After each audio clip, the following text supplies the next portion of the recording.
Moving on to our next speaker then. She wanted to become a doctor, but she actually became a chemistry professor and an entrepreneur instead. Now Swedish-Russian Angelica Hull has something that all airlines want to manage their enormous environmental challenges. The technology to produce the world's first green jet fuel. Angelica's company, Swedish Biofuels, has recently received EU funding of 56 million euros to build a plant that can produce 10,000 tons of a biofuel per year.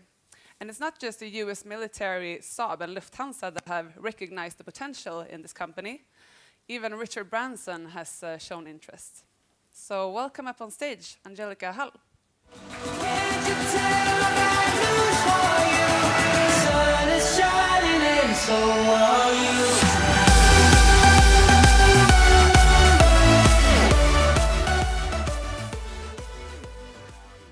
Well, good afternoon, everybody. It's great to be here. I found it very amusing. We have a Swedish entrepreneur building a company and doing great business in Russia, and then we have a Russian entrepreneur coming to Sweden and trying to do great business here. So, and after listening the presentation from Philip and Yunus, I thought you all going to run away and go to Russia and build business there, because it sounds like fantastic. So, but I would like to talk about my experience of building business in Sweden. And I already got a great introduction to what I do, and I obviously do different type of fuels, and particularly jet fuels.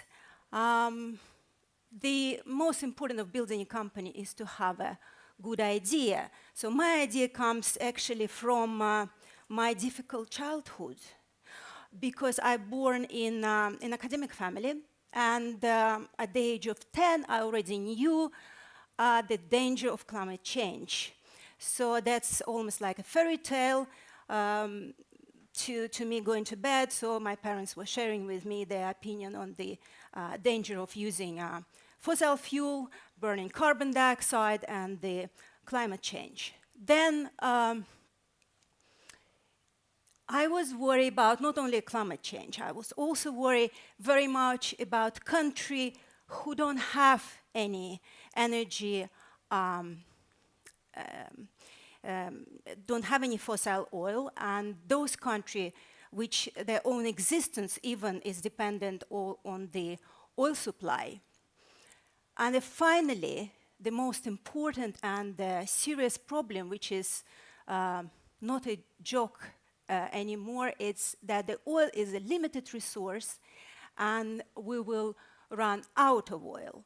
So that's the way I was growing up. I was fed with these ideas. It's been my concern. So when I came 28 years ago to Sweden, that was the decision to do my research towards that, and my company idea was built on the making new type of fuels, which will be not just the fuels which we have today, and not just ethanol which can be blended, not other biodiesel which needs different type of engine. So I will create just the same oil as you can find under the ground. You can synthesize that, and then you can do all sorts of different products, including transport fuels. So that was the base for my company. But 20 years ago, when I was trying to find the money for my research, and I came to Sweden, and I was very, very surprised, because nobody was interested. Everybody was looking at me like I have 5 heads. Nobody heard of all this problem at that time. But nevertheless, I was continuing with support of my family, with some of my friends and the fellow colleagues. We did a great great research, and finally we achieve our goal. So we develop this kind of fuels. One thing which I learned through the way that, and actually that's what we're facing today, the oil price is so low that fuels probably are not very competitive at this point. So one should always think about diversity, not only to make, so we were not only focusing on the transport fuels, but we also look at the possibility to produce other products as pharmaceuticals, cosmetics, and other chemicals. And the other way is to do this sort of diversity of your technology. To be successful, we needed to look for different types of raw materials. So we today able to produce not only our fuels from lignocellulosic or woody raw material, not only from plants, but we also can do it from other, like municipal solid waste, biogas, and even off-gases. So product is very important, of course. And being able to produce this kind of fuels, we've got a lot of attention from airline companies, from militaries, because our fuel is exactly the same, identical to the fuel which aircraft and jet are flying today. So another very important thing, market for your product. So you would ask, well, if your product is so good, why it take you so long time, 20 years, to come to this? Not because we were developing this product for 20 years, but just we've been sort of very much ahead of our time. And even the market for our product is enormous. You can see that if we will replace, and this is what it's going to happen one day, because we will run out of fossil oil.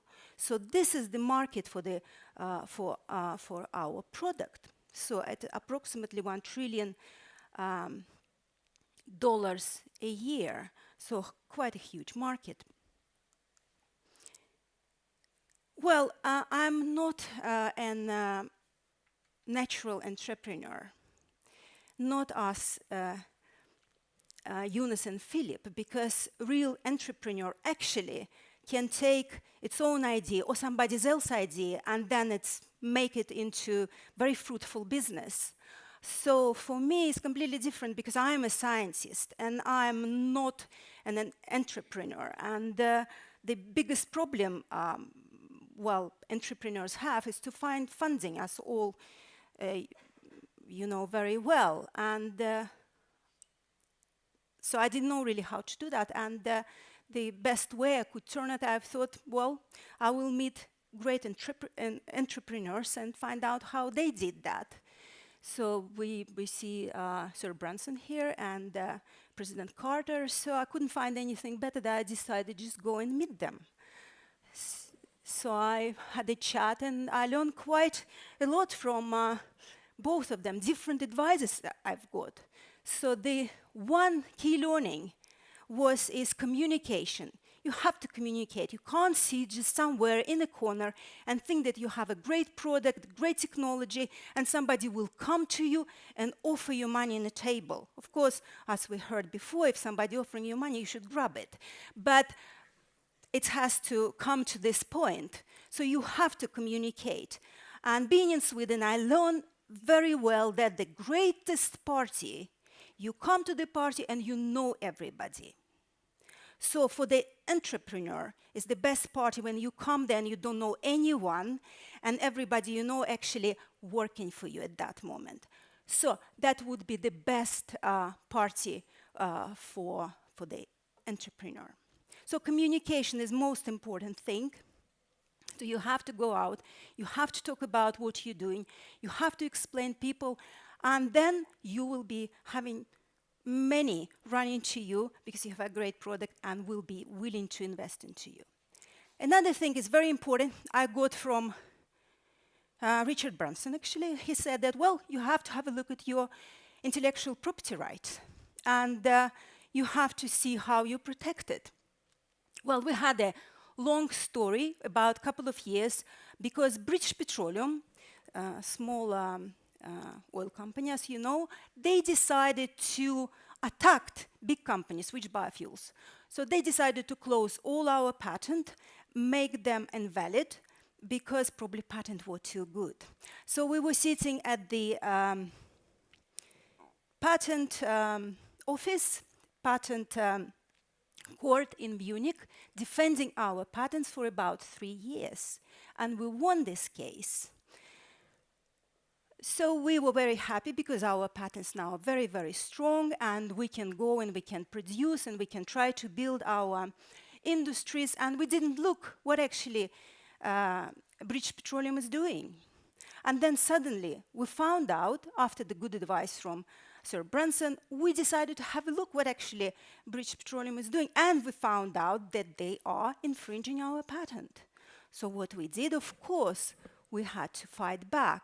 And for our small company, it's very difficult. So that's the way we went out, we were communicating to people, and we found some companies which were willing to invest just to have a defending our patents and go against British Petroleum. So now we are trying to get back on British Petroleum. Thanks. So anyway, all this communication went very well. We've got a great funding from US government. They help us to demonstrate what we actually invented, what our technology is, and we built a pilot plant at KTH, which has been running since 2009 and delivering our fuel into US Air Force. Well, dealing with US Air Force, if you ever get money from United States government, be aware, particularly military, be aware that it's nothing as having business in Sweden. You're turning into US company, which means that you don't have any excuses. You have to deliver your products on time at exactly the same day which you signed. So there is no excuse if your employee went to Mama Ledic, Papa Ledic, or there is a vacation time, or you have to go for your Christmas dinner to your mother-in-law. No, you have to work and you have to deliver 24/7. So think before you're accepting money from United States. Well, now our situation is much better because Swedish government and US government decided to work together, and our new product is joined with the Swedish and US government and Swedish Air Force. So it's much better now. We can breathe a little bit, and some of our employees actually went to Mama Ledic, Papa Ledic vacation. But nevertheless, we started this wonderful project, and we're doing certification for military application of our fuel. So recently, as been mentioned before, we've got a fantastic gift from you guys, because actually this is taxpayers' money, and we will be building a pilot plant. Unfortunately, we haven't decided yet where this plant is going to be located. We've done all the engineering, but we're still negotiating with a number of sites, one in Sweden, one in Denmark, and one in Finland. So, but nevertheless, this is also proved to be, the communication is very important, because we were not planning to go. We thought we're too small for that. We can't do it ourselves, but because I'm very often in European Commission, I'm actually doing some, together with other guys, I'm advising European Commission on the alternative energy. We've been asked to show what is our technology about. We show, and we've got this project. So once again, communication is very, very important. So choosing your partners. This also comes from my childhood, because I used to play tennis. And my coach was saying, well, you know, the best way is to win, is to choose, particularly when you play double, is to choose your partner. So I learned that. So partner are very, very important. So for entrepreneur, by the way, even if you're choosing your spouse, think about it, because how they can contribute into your business you're doing. This is what I did. My husband is sitting here, so he's working 24/7. Right, partners are very important. And for European Commission, project, we've got a fantastic partners, as you can see it here. We have our Swedish partners as well. We have some Lufthansa here and well, number of European companies. And in fact, you know, actually it's been very, very long time when the Swedish companies actually got some funding from European Union for energy projects. We're very proud of that. So this is our team of EU team, people from around Europe. And finally, it's very important because we were talking about 24/7 motivation, because if you starting your own company, you're entrepreneur, you probably know it very well, there will be no private life anymore. Maybe it's different in Russia because we heard the guys having a lot of fun. I don't have any fun at all. But I'm enjoying very much what I'm doing, so that's the compensation. So it has to be some motivation. I'm sure for you, you have different type of motivation. Probably making money is not the best one because it distracts your brain. But for me, it's care of the environment. Of course, the main thing, because I'm concerned about the environment. I'm concerned about my grandchildren coming. I'm not that old yet. And, of course, well-being of society. So, in fact, I'm trying not to change the world. I'm trying not to change the world. I'm trying for us to have exactly the same comfortable life as we're having right now, to have our beautiful cars, to have our flies wherever we like to fly on the same engine, because it's very, very safe to have the same engine, particularly when it's about airplanes. So if you're driving some car with a different engine and suddenly it's in a minus 35 in Kiruna, it suddenly stops. That's happened to me because it's on the alternative engine. I'm not saying anything, it's a usually good car, but if something like this happen in the air, I think it will be very unpleasant. So motivation is great. So I'm trying not to change any engines. I always thought that it's better to change your perspective. And it's the same for every entrepreneur. Well, you obviously don't have engines, probably it's what you're doing, but well, sometimes it's good just to sit down. If something goes not exactly as you expected, that's just to think and change your perspectives. Thanks very much.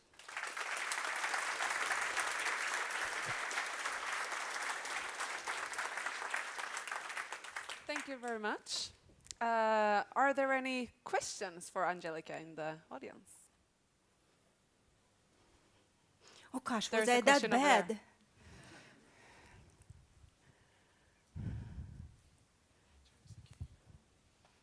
Hiya, my name's Sean, I'm from Speakerbox, I'm over here. Yes. I just Hi. wanted to ask you about what the world might look like without a solution such as yours. Raising oil prices, less availability. What in 10, 20 years' time, how will air travel look if oil isn't as available as it is now? If the oil is not available, Yeah.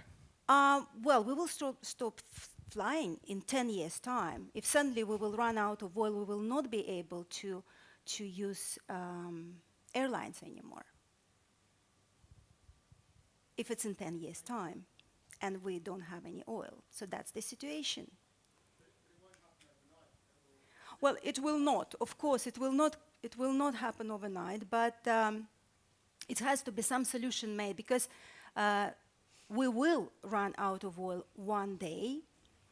And the problem will be, it's not only our comfort, because it's a process, and other things can happen. It will obviously affect the situation. Well, it can be war, for example. I don't want to frighten anybody, but there will be fight for oil. But it's nothing to fear. We have a technology just in case.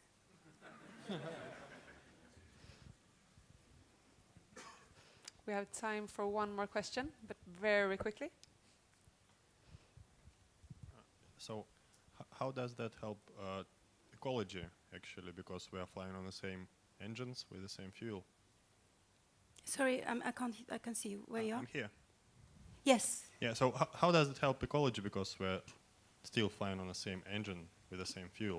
It's not the same fuel. The performance of the fuel is the same, but fuel is not the same. It's made from carbon which is taking embedded carbon from plants.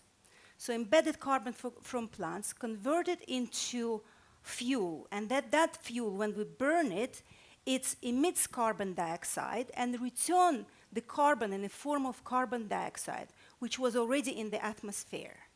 Because our plants, what they do, when they breathe in carbon dioxide, and then they use that carbon to build the plant structure, and then they emit oxygen. So we're using that carbon, which is embedded in the plant structure, and we're converting into the fuel. So it doesn't change our climate, it doesn't change our environment from this point of view. And additionally, because even it's a similar oil, we produce similar oil to fossil oil, which we are digging out from the ground, all the horrible things of that oil are not produced. So we don't have, for example, bad aromatics. We do aromatics to produce for aviation fuel, because it has to be there according to the specification. But we produce, let's say, good aromatics, certain aromatics which we put in our perfumes, for example. So from the environment point of view, it's much better, not only because of the carbon dioxide, but it's also because, first of all, it doesn't have horrible things in it, and it has a better combustion properties. So it combusts much cleaner. We don't have any small particles, which we have today from fossil fuel if it's not burned very well. So we don't have any particles which are cancerogenic and not good for human health. So it's not only environmental, but it's much healthier fuel. Thank you very much. Thank you, you. Angelica. And a small present for you as well. Thank you very much. Thank you. Thanks a lot. Some aromatics. Yeah.